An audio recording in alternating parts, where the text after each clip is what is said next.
Radio Free Campus, brought to you by the American Council of Trustees and Alumni. Welcome to Radio Free Campus. I'm Steve McGuire.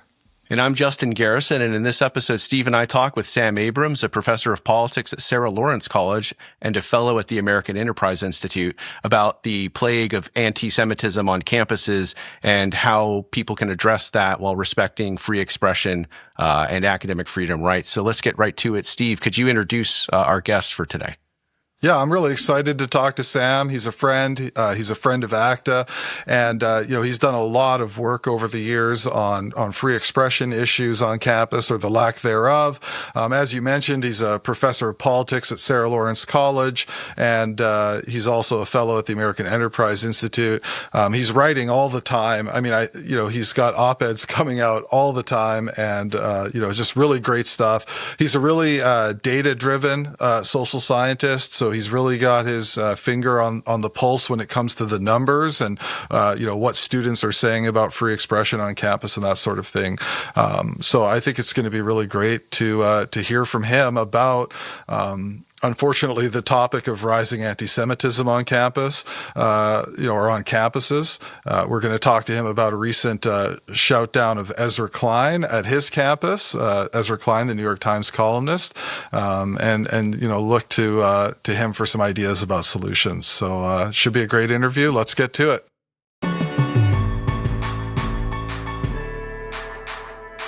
Sam, welcome to Radio Free Campus. Thank you for having me. It's thrilling to finally have a chat online with you. We've done it for years, and now we'll preserve it for posterity. That's right. Yeah, I'm really looking forward to this.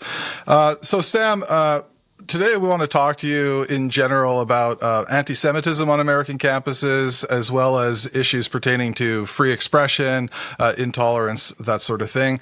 And of course, just recently there was an incident at Sarah Lawrence College, where you teach, where Erza Klein, the New York Times columnist, was disrupted by some student protesters. And so we'd like to talk about that in some detail as well. But before we get to that, I'd like to ask you just to sort of describe for us, in your view, what is the character of the anti-Semitism and the anti-Israeli sentiment that we've seen on campuses in the last couple of years, especially since Hamas's terrorist attack on Israel on October 7th, 2023?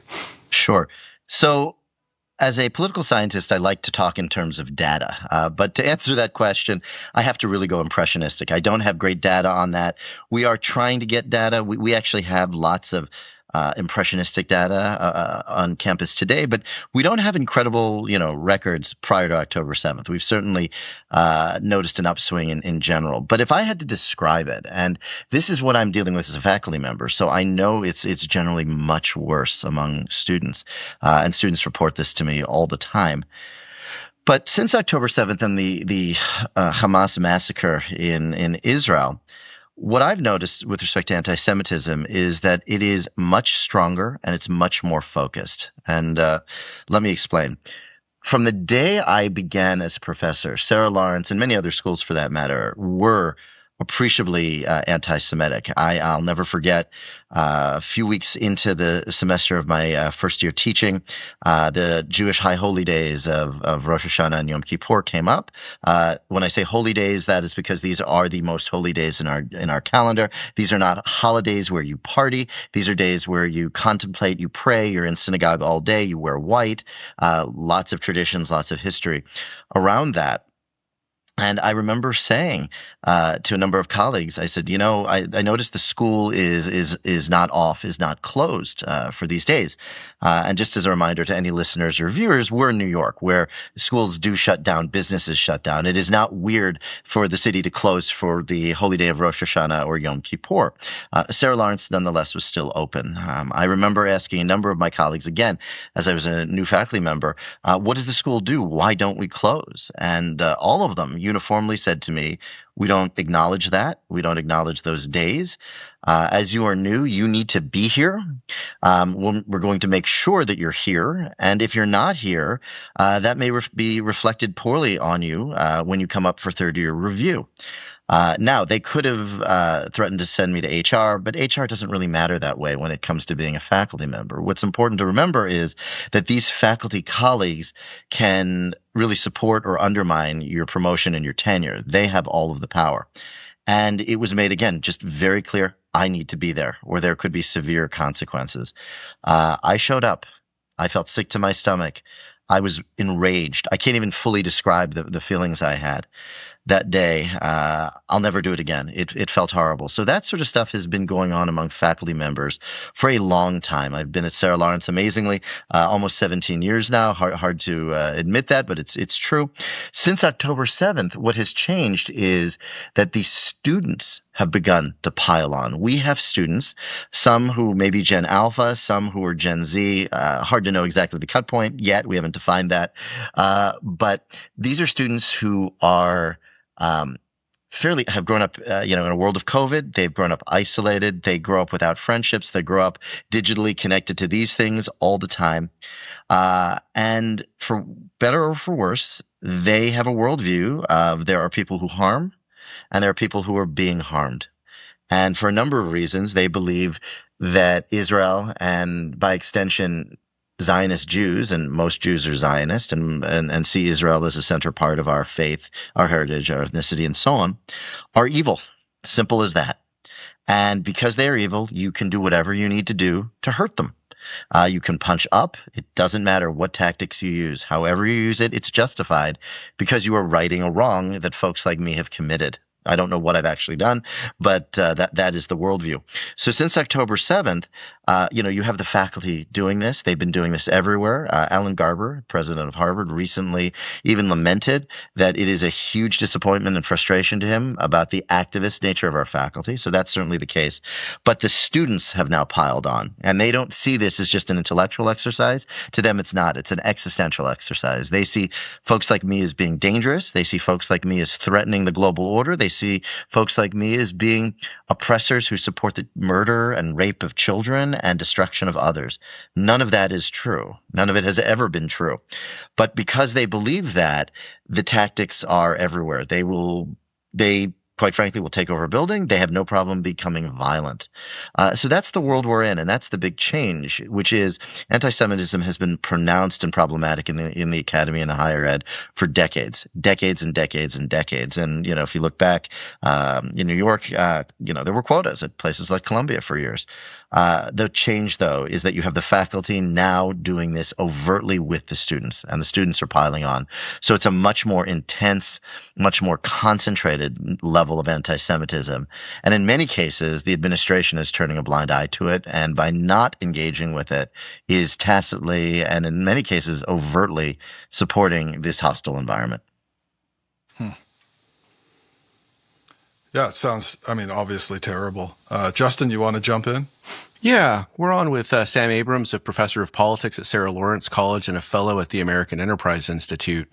Sam, you've written extensively and in a variety of formats about free expression deficits, intellectual diversity deficits on American campuses, kind of widespread intolerance of a variety of perspectives. And you've just illustrated rather vividly in a, my words, right, a pretty shocking account of a particular type of intolerance.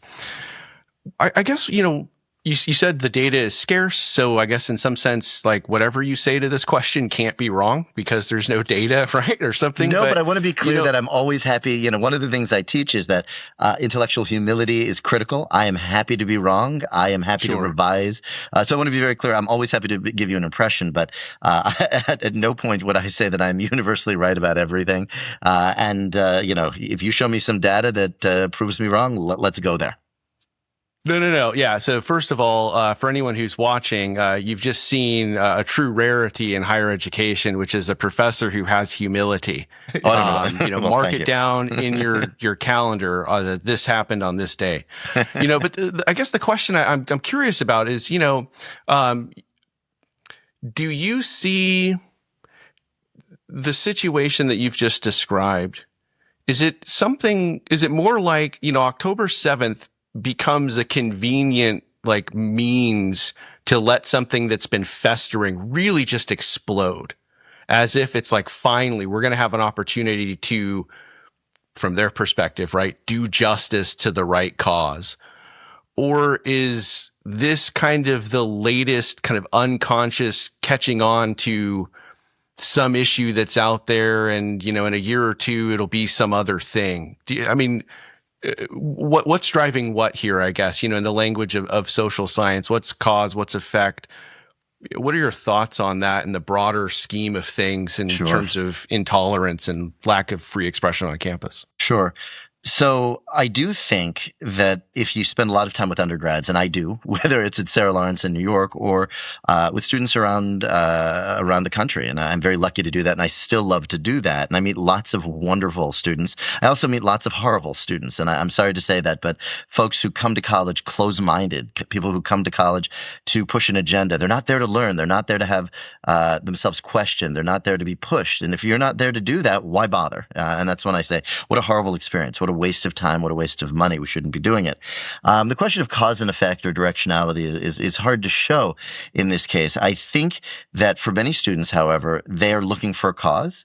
Students come to college because, again, I think there's a lot of emptiness. I just taught a class earlier in the week that really upset me. I was teaching a book by Ray Suarez, who does this wonderful oral history of new immigrants to the country, and they tell these great stories of why they're here, and it's a really inspiring book about why the American dream still matters, even if we don't think about the American dream as often as we should as Americans, and so many folks aren't excited to be here. America is still a beacon shining around the world to so many, and that book really shows this. And to really sort of get the conversation going, I wanted to ask the students a little bit about their backgrounds. Where are they from? How did they end up in various parts of the country? I have students from the Midwest, Chicago, Pacific Coast, up and down the East Coast, some from the South. I'm from Philadelphia. I'm not going to bore the listeners but about why my story is what it is, but I could explain it and can explain it, and I'm happy to. Most of my students couldn't tell me why they came from the regions or cities or neighborhoods they came from. They couldn't tell me about their family history. They really didn't know when and why their families moved here. I very rarely am speechless at the end of a class. I walked out and put my head down because I said, my God, these are lovely students, in my freshman seminar. So I want to be clear that this is not an attack on them, but the fact that they were so ignorant, unaware, and clearly disinterested in knowing where did they come from and why are they here, what is their story, just left me gobsmacked, for lack of a better word.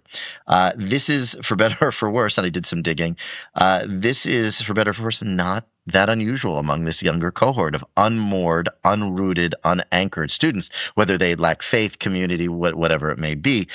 So they're looking for a cause. So October 7th gave them that cause. It was a great moment for a lot of these folks because it became a rallying cry and, quite frankly, a social opportunity for many of them. If you look at Sarah Lawrence and Columbia, there was a sense of joy because they had a shared purpose and a shared understanding, something that, again, so many students don't have. They don't know why they're from where they are. They, again, don't have faith, and they've been, manipulated by algorithms on this horrible cube or black device thingy we have here. So I think that's part of it. And then I think the other part of it, and this is well done by John Haidt and Greg Lukianoff in what I'll call the Oppression Olympics, or who can be a bigger victim. And the fact is that the October 7th massacre opened the door to blaming Jews. And in their wonderful work with Haidt and Lukianoff, they talk about those who are oppressors and those who are oppressed. We've talked about this in the zeitgeist for years now. Jews often fall into that category. I would argue they're not, but I would actually reject the whole idea of oppressors and oppressed to begin with. But regardless of where Jews fall onto that line, the fact is that they manipulated the October 7th massacre into there's a set of oppressed and oppressors, and we can now organize around that. And at some point, it will be something else, but I suspect it will be along the similar lines of we're going to find those categories, we're going to reduce the complexity of humanity into us versus them, and they're going to jump on it and get very excited because it provides a sense of meaning, connection, and community.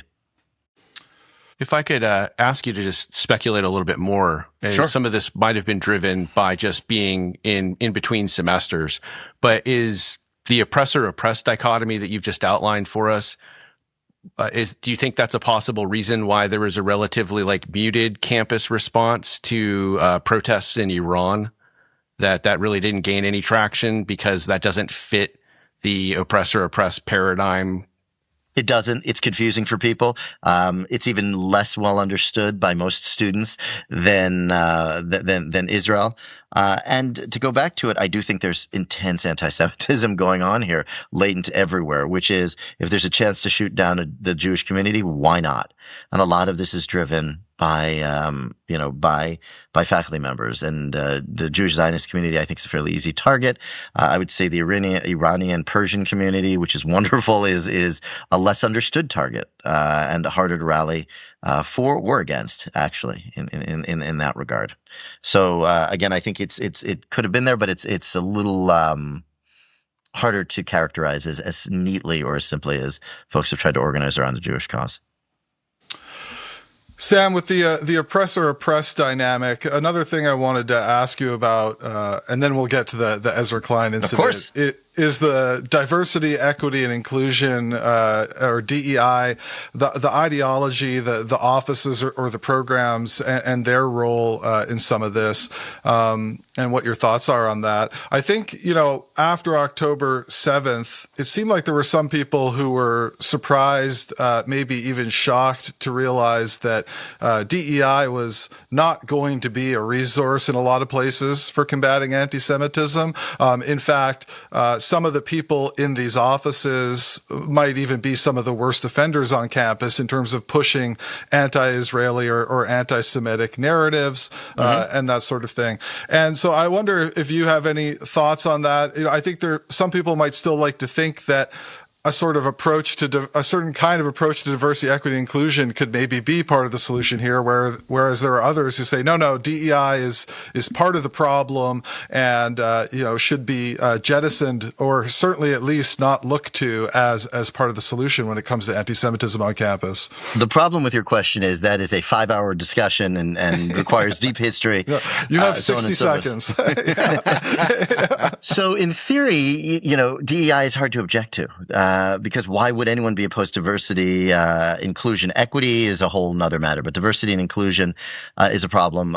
Incidentally, a lot of schools have jettisoned the word equity. A lot of times we see diversity, equity, belonging, and different versions of it. So I think that's really important to just remember and remind ourselves. Incidentally, I just got a call as we're all on this from the DEI person at Sarah Lawrence, so I wonder what they want. As I'm sitting here, my phone is buzzing, and I know I'm not entirely sure what they want. We'll try to figure that out. They can't be listening in. They're not that close. No. Sure. So intellectually, the problem with DEI is that it's establishing who's entitled to certain rights and privileges and who isn't. That's fundamentally anti-American. I actually have a piece coming out, a piece that just came out in the Allgemeiner about that, why DEI is bad for the Jewish community. And that is that it cedes basic rights. It shouldn't be an office protects one group when it's necessary or not. The fact is that we have in this country uniform rights. Everyone's entitled to the same protections. Everyone's entitled to worship or to believe how they see fit. Period. So I do not care for the overall apparatus of DEI because it presupposes necessarily that there's a group who has power, some groups who have not, and it's up to that group in power to decide who is worthy and in what capacity. That to me strikes me as ethically and intellectually dangerous and wrong. And if I were the beneficiary of that, I would not appreciate it. I'm not a token, and I don't think anyone should be tokenized or thought of as different. You're good because you're good. You need help because you need help, not because you're in one category or the other. So I think that's been an issue. In terms of the politics of the folks who run the DEI offices, that's where we're in a lot of trouble. I've been looking into this for almost either a decade or more than a decade at this point. And what we are uncovering is that you have some of the most leftist and activist folks in these offices. So, for better or for worse, they are not conceptualizing the post-October 7th world fairly. They are part of the problem in many cases where they are supporting Students for Justice in Palestine and are right there financially and spatially in terms of giving rooms and all of that, to the anti-Israel groups. It's a problem. It's a huge problem because it undermines both their mission and then the idea of equity and equal access and equal opportunity on campus. It's not up to DEI to take those political positions. They need to stop immediately. Great. Well said. I think we can link to that article you mentioned in the show notes afterwards. Okay, so let's get to this Ezra Klein event. Sure. Basically, there's an event in the auditorium. Looks like a very significant audience is there to hear Ezra Klein, New York Times columnist, speak. He's on stage with the president of the college, and Ezra Klein himself, he's been quite critical of Israel's actions in Gaza. I believe he's used words like apartheid and genocide to describe Israeli policies and activities. He's not sort of an unapologetic, pro everything that Israel does voice. And nevertheless, some of the students, I think, associated with Students for Justice in Palestine, certainly that was the Instagram account that was, posting things on their behalf. Well, they also took full credit for it. If you look at the Instagram situation, I mean, I don't know exactly which students, but I don't think there's any question that group and its allies happily admit to doing it. Just to be very clear. Okay, good. Yeah, I mean, I would assume so. Sometimes they like to say, anonymous submission, and it's like, okay, well, from who, right? But very clearly, yeah, I think in this case we know what who was involved or responsible. But in any event, they disrupt the event. Ezra Klein actually tries to engage with them. I think they're actually kind of stunned by this. It seems like they don't quite know what to do when someone actually wants to enter into dialogue with them, and all the while, the president of the college just sits there, I think. I don't think she says anything in any of the videos that I've seen until after the students are escorted out or leave at the end. And then she kind of jokingly turns to Ezra Klein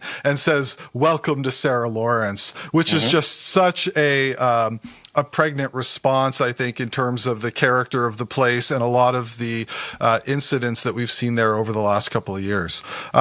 So Justin then was asking you about some of the stuff that, of course, you've been working on for years in terms of free expression on campus, intolerance. You're very familiar with all the data, right? We have problems with self-censorship. We have problems with students who say they're willing to shout down speakers, even use violence to stop them, right? So you're very familiar with that whole dynamic. And I think maybe this Ezra Klein event is an example where those issues and the contemporary anti-Semitism issues sort of come together in one event. Do you see it that way? And sort of how do you explain the dynamic of what's happening there? And what do you think the real problems are that are leading to events like this taking place, not just at Sarah Lawrence, but at colleges around the country? We saw something similar happen at Haverford College shortly afterwards. Yes, and I think mentioning Haverford is a great example because in one case, Haverford did the right thing. In the other case, Sarah Lawrence did not. So to be very clear, there was no question that the Ezra Klein event was going to be disrupted. There's no way that they can argue that they had no idea it was happening. It is a small campus. I like to joke that if you sneeze on one end of the campus, they'll offer you a tissue on the other. It's small, it's intimate, people know. There were flyers about protests. There were things online everywhere. Students reported to me that they were fully aware and fully knowledgeable that they were going to be disruptions. Students were invited to participate in those disruptions and to make the signs and to help organize those disruptions. You can't possibly believe that the president was unaware of this. It is a small college. She is around. This is not a big state school where the president doesn't know things. If you look at the president's Instagram, she prides herself on showing up to student events. She prides herself on being around campus. She prides herself with taking selfies with students. So there's just no way she didn't know about this. If she had known that there were a protest coming, she should have prepared for it. This could have been a great moment for her. This could have been a great moment for the college to finally show that they actually might believe the ideas that they preach about viewpoint diversity, about tolerance, about protecting some groups over others. And what I mean when I say protecting some groups over others is not allowing overt anti-Semitism or hate to just continue to bubble up and be so extreme. So she knew she had a chance to have security there. She could have had local police on standby. She could have prepped with her comms team to know what to do. People mock this sort of stuff up all the time. When they came in and held up that giant sign that said Nazi, when they left this, when they came in and, climbed up and started shouting, she sat there quietly. She could have stood up and said, "We're not doing this. This isn't what we do. This isn't how we do this. If you'd like to talk about it, we can do it after the program is done, when there is time to speak." When Erza tried to engage with the speakers, she could have said, "You've had your say, now he's going to have his, have a dialogue." It would have embarrassed the students. It needed to have embarrassed the students.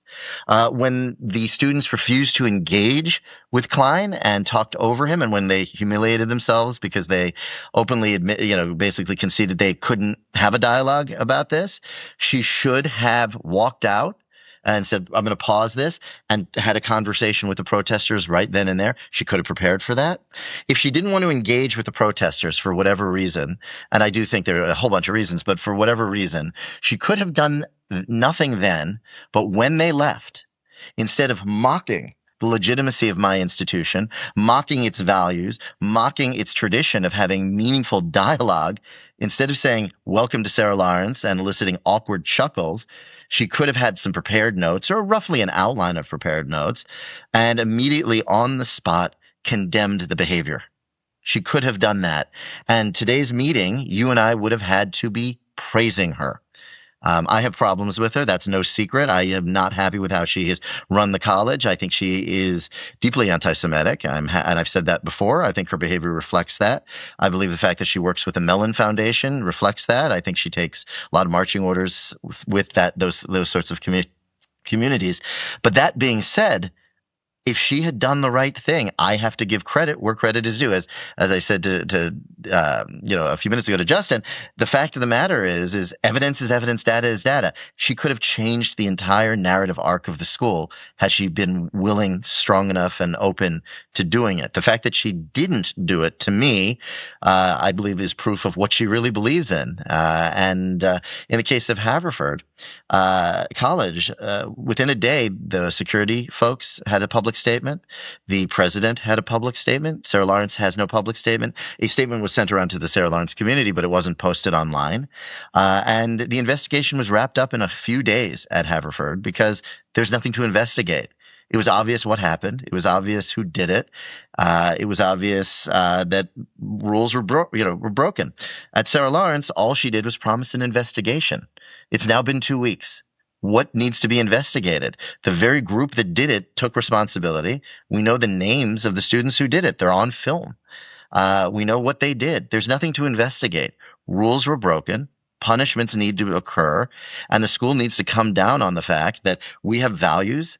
We have ideals. We have rules about speech, about not trampling on speech, about not permitting hecklers' vetoes to shut down events.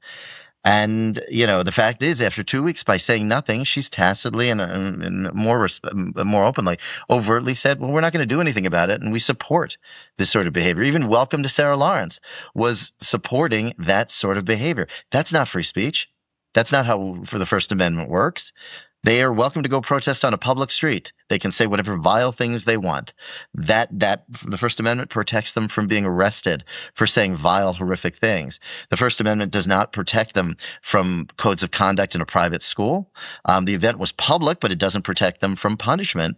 And as a sanctioned group, they signed off to agreeing to, or signed on in this case, I guess, to following certain rules and precepts. They failed to do that. There need to be consequences. As of now, there have been none. And that is sending a message to the Jewish Zionists on campus, to the Jewish community at large, to Congress, to the White House, and to the world that this sort of behavior is acceptable. It isn't, and never should be. Yeah, the students are obviously getting the message, because if you look at their response on Instagram after the fact, they explicitly say that our free expression rights include a right to disrupt this kind of speaker. So there message is, sent, message received.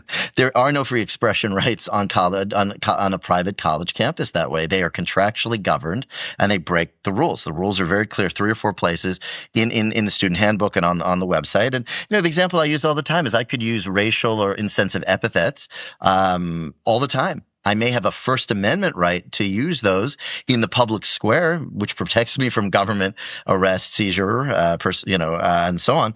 But I can't use those. God forbid I use them, but I could not use them casually on campus. I wouldn't. But if I did, I would expect there to be a consequence, because it's a breach of our rules and our our values about what can and can't be said. It's not a matter of silencing debate or dissent either. The intention, as illustrated by those protesters, was they weren't there to debate, and that's the other thing. They did everything wrong. Had they even tried to debate, they might have even said, "We're here to debate. We need to have this dialogue. We're not going to get it unless we interrupt." That's a little much, but you could even make that claim if they went back and forth with Erza and had that debate and dialogue. It could have been a revelation. It wasn't. It was very clear their only intention was to disrupt, intimidate, and cause harm.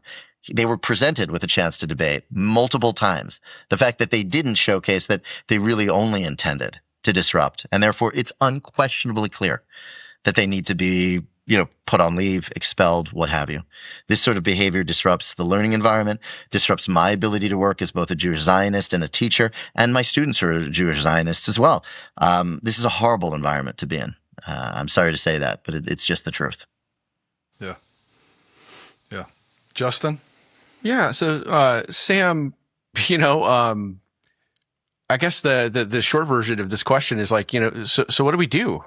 I mean, it sounds like your institution is not unusual in that the leadership has failed to do what seems to many people in and outside of, or maybe just more outside of higher ed, to be kind of common sense moves, enforce your policies. And when people break the rules, they have to go through the appropriate disciplinary proceedings to figure out, what's going to happen to them. But it seems like a number of elite colleges in particular, they don't do it that way, or at least they don't do it that way in a viewpoint neutral manner. So they will subject some people to punishment, but not others. And it's largely on the basis of whether or not, it's what the ideas are. So I guess part of what I'm asking you about, at ACTA, I think we prefer, schools, colleges, universities to fix their own problems. But there is a growing exasperation in state houses and in Washington with the lack of just prudent reform. Where do you expect the appropriate balance to be struck? Well, where you're protecting academic freedom and free expression, but you're also not allowing people to just do the kinds of things we're talking about without consequence. Is that going to come from within, or is this going to be in different areas of the country, the state house or the federal government coming in and saying, we're going to put your house in order? Yeah, no, this is the most important question that we need to be trying to wrestle with. We now know what the problem is. We've known what the problem is now for a while.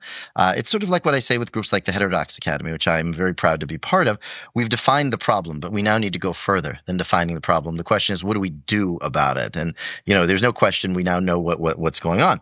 So a couple of things that I think about all the time. And the first is that we are beginning to head into an enrollment cliff. Demographics are changing rapidly, and we're going to see a lot of schools begin to close. Sarah Lawrence is under extreme financial strain. When it runs a $3-4 million deficit a year, they can't just call donors and fix that. This is not Harvard or Yale, where that can easily be fixed externally or internally with donations. So, the schools can't handle that. If Sarah Lawrence's reputation continues to diminish with its rampant anti-Semitism problems, with the well-known problems with Larry Ray and that whole sex cult garbage, which your listeners are welcome to look up on. I don't want to give it any more attention than it needs to. We won't put any links in our episode. Please don't. It's disgusting and beyond disturbing. But this all happened, and parents and kids and potential students go, do I really want to be here? Do I want to have anything to do with this? So that's a big issue. We're going to see some of that change. This constant growth of higher ed has to stop. So we're going to see more and more colleges go offline because they just can't afford to exist. That should lead to market reforms in a number of cases, which I think is a good thing. I think that with the AI revolution, the great Wall Street Journal column from the president of Dartmouth just the other day, talked about the fact that the colleges need to justify their existence. Colleges that don't and play in the identity politics game and the game of allowing some folks to be harmed while others are protected, it's not a secret. It's known. People are going to not necessarily go to those schools. I don't see Harvard becoming a problem in terms of enrollment, but I definitely see many other schools becoming a problem. Ideally, I would love the academy and higher ed to be able to fix itself. I'm a free market guy, and I'm a keep the government out of things sort of guy. That's, as a senior fellow at the American Enterprise Institute, we believe in private enterprise, not government intervention. However, the government also does exist to do this when things fail, and market failures can occur. So for better or for worse, we will need to see some of that. We also see cuts left and right, whether it's at Indiana or other schools that are cutting programs that are problematic left and right, that are not producing public goods left and right. We see various states creating civic centers to combat these things on various college and university campuses. These are good. The federal government obviously is trying to step in, but I want to be very blunt about this, that I am underwhelmed about what the federal government has done so far. The hearings in Congress were good. The various statements made by a number of Trump officials have been good. But at the end of the day, seeing the president of Columbia or Harvard be toppled is only the beginning. And it's hard for a lot of us to point to a whole lot of additional examples of where the government has been able to step in and correct these wrongs and actually see the change that we want to see. Certainly at Harvard, there have been attempts, but it's still a huge problem. Columbia is getting ready, potentially, it's been reported in the Free Beacon, to hire a very problematic professor from Harvard to fill the Edward Said spot. And this person has the same activist tendencies as all the folks who were pointed out by Congress in the most recent investigations. This is a huge problem. So I don't think there's going to be one solution or one path we're going to be able to take. I think it's going to be a mix of state forces, market forces, demographic change, and then federal intervention is necessary. And I apologize because that is not a pretty clean or nice answer. I wish I had a nice answer for you. And if I did, I'd be, I wouldn't be here talking to you. I'd be out on the road pushing that answer. The real issue is it's going to take many, many different paths to do this. A lot of folks forget that colleges and universities are very, very heterogeneous. They're very different the way they run. State schools versus private schools versus universities versus big universities versus regional universities versus liberal arts colleges versus elite liberal arts colleges. And we can go into, lots of other ways of breaking it down. So there is no one size fits all, but I will tell you that an aggressive fine to Sarah Lawrence from the federal government would put the college in a bad spot and would compel it to have to reform. A massive fine to Harvard may not dent it given their endowment and their financial, position. Yes, they claim that they get hurt, but they can fundraise out of it. Another example is, they were claiming they had no money for graduate fellowships. Well, the Crimson reported just the other day that they were able to raise $50 million within days and weeks to fill that hole. Sarah Lawrence and lots of liberal arts colleges can't. So Sarah Lawrence, if it gets hurt and reforms itself, would be a great example, and that then will set precedent. As of now, I'm struggling to find really great precedent. That worries me. And again, I'd love to keep the government out of this, but I don't know if colleges will do it without the government. Well, Sam, we know you're going to keep chipping away at it. Of course, we're going to keep doing the same here at ACTA to the best of our ability. But thanks so much for being on with us today. This has been a really great conversation. And, of course, we're just, sorry to hear about, all of the problems that we're seeing on campuses for Jews and Israelis, Zionists in the last few years in particular, but even going back years, as you described. Before we sign off, could you give our listeners a couple of tips on where they can follow you, where they can find your stuff? I know you're a prolific writer. I think you publish an op-ed a day sometimes too. So where's the best place to go? I will tell you that in many cases, I'm very open about this. So first of all, I have a long commute. It actually is a very nice way of being productive on, an almost 2-hour commute to and from work. So that actually is a nice way to do that. And it's a wonderful way in many respects to de-stress. I have things that are frustrating. Let's write about them. There are these, Bill Buckley used to say, but it's attributed to a lot of folks. I don't know what I think until I write about it. And I find that when I put these thoughts down on my iPad as I'm just sitting on the train, I find it very, very helpful in clarifying things. So yes, for better or for worse, there's a lot that's coming out. And you can basically find pretty much everything at my page at AEI.org at the American Enterprise Institute. It's all posted there. Okay, great. Well, thanks again for coming on the show, Sam, and keep up the good fight. Thank you, and thank you for what you do and for what ACTA does at large. Thanks to the social media work you've been doing, I think you're a go-to source, and I'm very, very grateful for that because it does spread awareness, and that leads to change. So I deeply appreciate it. Well, that was a great conversation with Sam Abrams, Justin, and we didn't even really begin to touch on a lot of the anti-Semitic or anti-Israel actions that we've seen on college campuses across the country in the last few years, and including a bunch of things that have happened at Sarah Lawrence College that we didn't mention.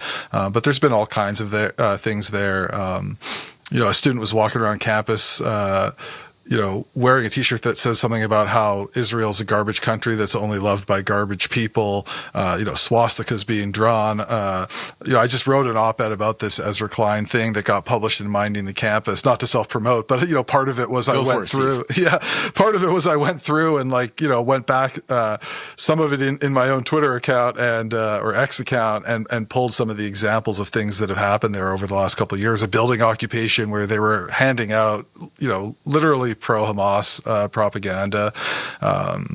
Even the students, saying that they were answering the call of Hamas when they occupied this building.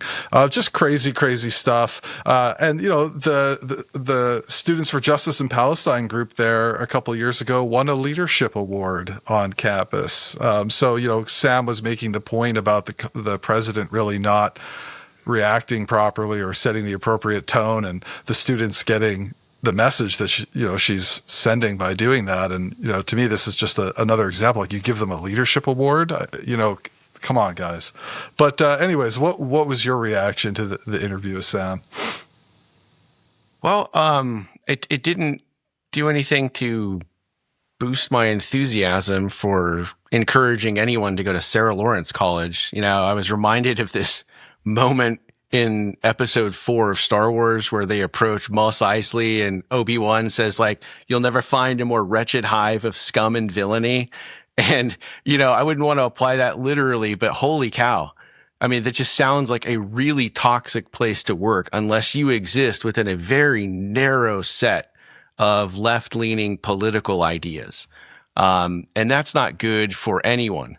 That's not good for the Zionist students and faculty, as Sam was talking about. It's not good for the anti-Israel students either. It's not good for anybody to be in such a hostile, intellectually washed out, groupthink environment. That was really sobering, and to compound the depressing nature of this, maybe we should think of this as the Dostoevsky episode or something like that, where it's just a gut punch every moment. It's not as if Sarah Lawrence is unique. This isn't how it plays out, certainly at every school, but there are more than a few schools who have had, just as much trouble with reconciling, legitimate free expression concerns and academic freedom concerns with some of the most vile, nasty, unprotected, and unthinking content you can find on a college campus. It's really sad to hear how poorly that school seems to conduct itself, and to know that they're not unique in this capacity. I mentioned a moment ago Dostoevsky, and I know you and I have talked about this in other areas, but he has this wonderful novel called The Demons or The Devils, depending on how it's translated into English. It's still February when we're recording this, so the summer hasn't arrived, and you should pick this book up, right? It'll get you feeling like the weather outside, which is cold and bitter and bleak.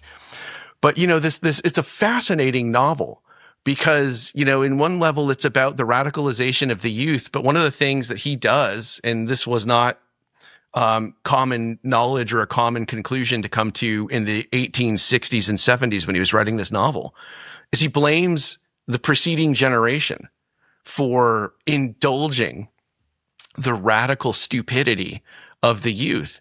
And for the president of Sarah Lawrence after this Ezra Klein incident to just turn around and say, "Welcome to Sarah Lawrence College." I mean, that's the stupidest thing. I mean, how can you say that and have any respect for yourself? Mm-hmm. I mean, even if you're on the side of the protesters and I don't know her internal thinking or something like that, even if you support their disruption, that's just such a tacky way to try and pretend to be a leader. I mean, that's the kind of thing that like Michael Scott would have done on The Office, not about something as serious as this, but it's just like, where do these people come from, and like how do they get these jobs when they are so bad at performing just like minimal levels of professional job, execution? I thought that was just astonishing. I mean, in some sense, I don't write off college students as, well, they're just kids being kids, because this is pretty vile stuff. Mm-hmm. But they're not, technically speaking, the adults in the room. But when your leadership is just kind of giving you a pass, I mean, sure, why wouldn't you draw the conclusion that my purpose here is to, disrupt and discomfort anyone I don't like with the ugliest language imaginable? I thought the interview was excellent in the way that Sam calmly and rationally kind of explained the landscape and gave us a broader context. But that was hard for me to hear, because I just can't believe that there are schools like that in the United States. Yeah. I don't know how you just sit there on stage and allow that to happen, unless in some way you're okay with it, and then after the fact to just kind of joke about it. To me, it's a failure on a number of levels. I mean, even on the basic level of hospitality for a guest on your campus, respect for everybody who's taken time out of their day to come to this event because they have an opportunity to hear someone like Ezra Klein, who of course is a very well-known public intellectual. Probably some people were very excited to hear him speak, and others, maybe they even disagree with him on some stuff, but they had an opportunity to hear him in person, and they went maybe thinking they would have chance to ask him a question, or at least hear more in detail from him, but to allow that to go on and to treat it in the moment like it's a bit of a joke, I think is pretty ridiculous, and it's certainly no way to run a college. And we asked Sam at the end about solutions, and I think he, like everybody else at higher ed reform, is sort of wondering how are we going to get this done, because like he said, a lot of people agree on sort of what we want to see higher ed do to reform itself, but how are we going to get there? And it's frustrating because, like you said, at ACTA, our first preference is for the institutions to reform themselves, and of course we focus on working with trustees in particular who have a lot of power and authority to affect change on their campuses where it's needed. And with the issue of anti-Semitism itself, I mean, I think there are clearly deeper issues that go beyond things like free expression policies in terms of education that students aren't receiving, ideologies that they're being exposed to, various other sorts of issues that need to be addressed in substantive ways. But at the same time, I think a lot of the more problematic stuff that we're seeing could be dealt with if college presidents took things like disruptions more seriously. And so, I think in this case of Ezra Klein being disrupted, it's a great example. If you just made it clear that this behavior was completely unacceptable, and disciplined, maybe even expelled people who engaged in this kind of conduct, certainly if they did it more than once, right? You could quite easily put an end to it. And like I said, that might not deal in a fully substantive way with deeper problems of ideology or anti-Semitism, et cetera. But it would prevent a lot of the, negative events that take place on campuses from happening. And of course, at ACTA, we have all kinds of resources on this, right? We've released a guide on encampments. We've released a guide on divestment. We have our gold standard for freedom of expression, right? If you just create a campus culture that is open to free expression, that is open to intellectual diversity and the free exchange of ideas. And if you have policies in place that are actually meant to protect the rights of everyone on campus and you actually enforce those policies, I think that does go quite a bit of distance towards solving some of these problems.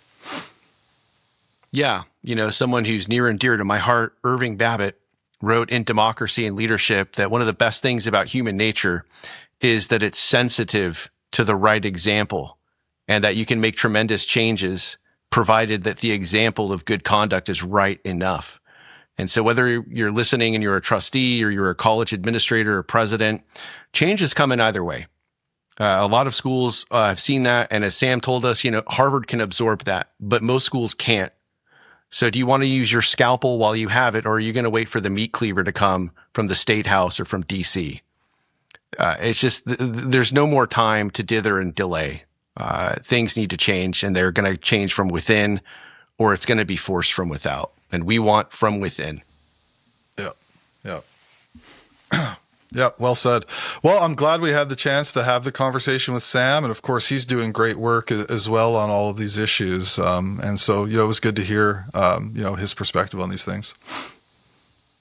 All right. So that's it for this episode of Radio Free Campus. Thank you for listening. Steve, as always, it's been a pleasure to talk with you as well as our guest. And for those of you out there listening and watching, we'll see you next time. KBO.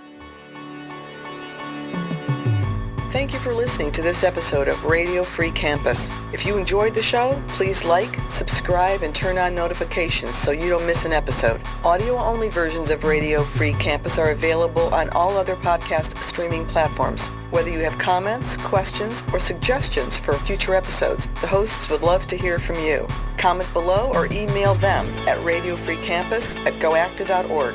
Radio Free Campus is offered by the Campus Freedom Initiative at the American Council of Trustees and Alumni. For more information, please visit goacta.org. ACTA surveyed more than 2,300 undergraduate students at 6 of Virginia's 15 public universities and discovered a shocking erosion in their understanding and appreciation of free speech and open discourse. Discover more at goacta.org.